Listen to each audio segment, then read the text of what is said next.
Before they start talking about hormones for IVF, I have to say a few words about physiology of female's body. The development of follicles and oocytes starts around 2 previous cycles before menstruation, and this part of oocyte development is called hormone independent.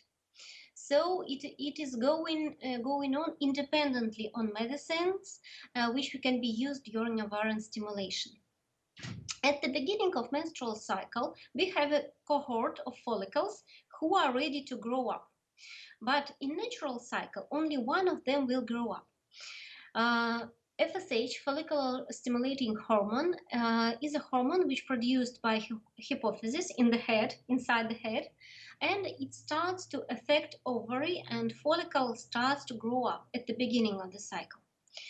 And this growing follicle produces estrogens, which are necessary for endometrial growth. And at the middle of cycle, hypophysis, once again in the head, produces high dose of LH, and this LH surge will lead to ovulation. Former follicle becomes a corpus luteum, and it starts to produce progesterone. So during IVF, they can influence on part of follicle growth, only on hormonal dependent part. By prescribing exogenous FSH, we permit a number of follicles to grow up, not only the one follicle, but all this cohort of hormonal sensitive follicles. And this is the FSH is a basic medicine for ovarian stimulation.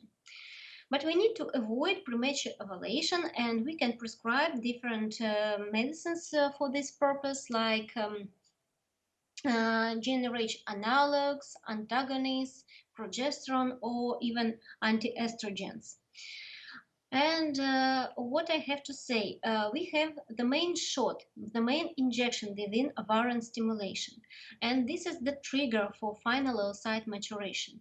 For this purpose, we can use two types of medicines, HCG or GnRH agonist. After oocyte pick up and before embryo transfer, we prescribe progesterone for secretory transformation of the endometrium, and they make endometrium receptive for the implanting embryo.